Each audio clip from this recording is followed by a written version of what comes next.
जय श्री कृष्णा। राधे राधे। आज हम श्रीमद् भगवद गीता जी के द्वितीय अध्याय के 41वें श्लोक का शुद्ध उच्चारण करेंगे और व्याख्या सहित श्लोक को समझने का प्रयास करेंगे। 41वां श्लोक इस प्रकार से है। व्यवसायात्मिका बुद्धिर एकेह कुरु नंदन बहुशाखा हनन्ताश्च बुद्धयो व्यवसायिनाम। अर्थात इसका भावार्थ इस प्रकार से है।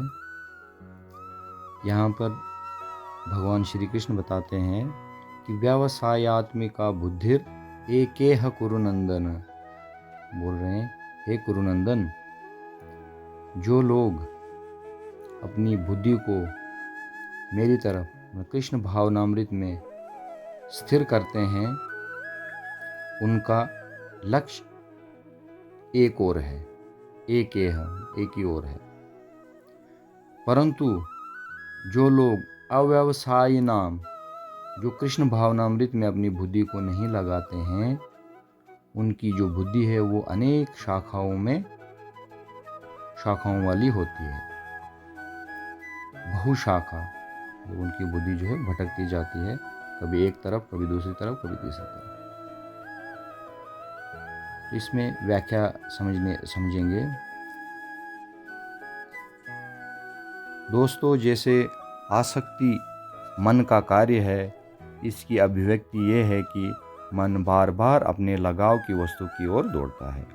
जो व्यक्ति कामुक वस्तुएं, प्रतिष्ठा, शारीरिक आराम, परिस्थितियां आदि हो सकती हैं।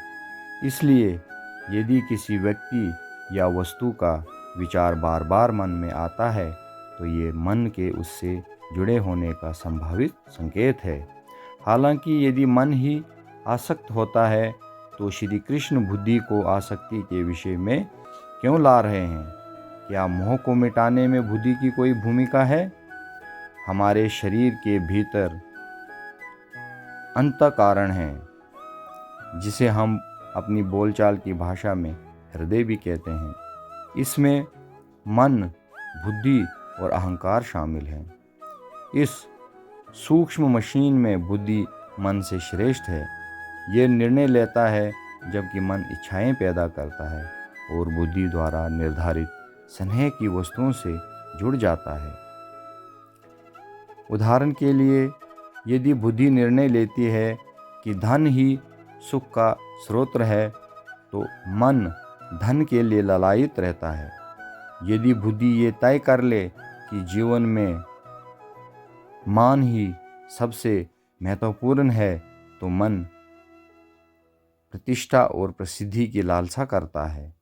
दूसरे शब्दों में, मन बुद्धि के ज्ञान के अनुसार इच्छाएं विकसित करता है। दिन भर हम मनुष्य अपने मन को बुद्धि से नियंत्रित करते हैं। घर पर बैठे बैठे हम कुछ मुद्राएं अपनाते हैं जिसमें मन को आराम मिलता है। फिर भी हम कार्यालय में बैठते समय उचित कार्य ही करते हैं। ऐसा नहीं है कि मन कार्यालय की औपचारिकता का आनंद लेता है। यदि उसे रास्ता दिया जाए तो वो घर की अनौपचारिकता को अपना लेगा। हालांकि बुद्धि तय करती है कि कार्यालय में सही व्यवहार आवश्यक है, इसलिए बुद्धि मन को नियंत्रित करती है और लोग मन की प्रकृति के विपरीत ऑफिस की मर्यादा का पालन करते हुए पूरे दिन सही औपचारिक डिसिप्लिन रूप से बैठे रहते हैं। इसी तरह मन को दफ्तर का काम करने में आनंद नहीं आता।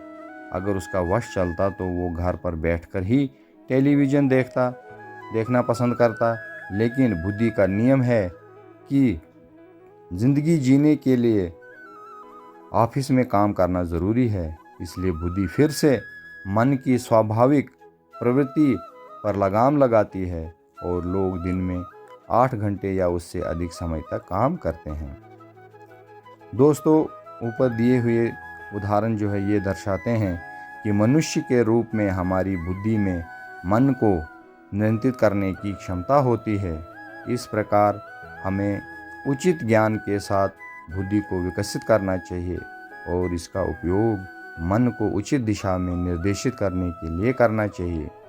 बुद्धि योग बुद्धि का दृढ़ निर्णय विकसित करके मन को कर्मों के फल से अलग करने की कला है कि सभी कार्य ईश्वर की प्रसन्नता के लिए हैं।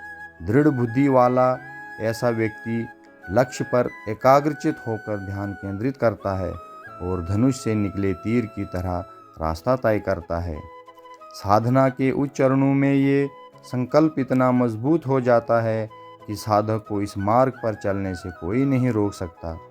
वो सोचता है, भले ही मेरे मार्ग में लाखों बाधाएं आएं, भले ही पूरी दुनिया मेरी निंदा करे, भले ही मुझे अपना जीवन बलिदान करना पड़े, फिर भी मैं अपनी साधना नहीं छोड़ूंगा। लेकिन जिनकी बुद्धि अनेक शाखाओं वाली होती है, उनका मन विभिन्न दिशाओं में दौड़ता हुआ पाया जाता है। हे ईश्वर के मार्ग पर चलने के लिए आवश्यक मन का ध्यान विकसित करने में असमर्थ हैं। जय श्री कृष्णा। राधे राधे।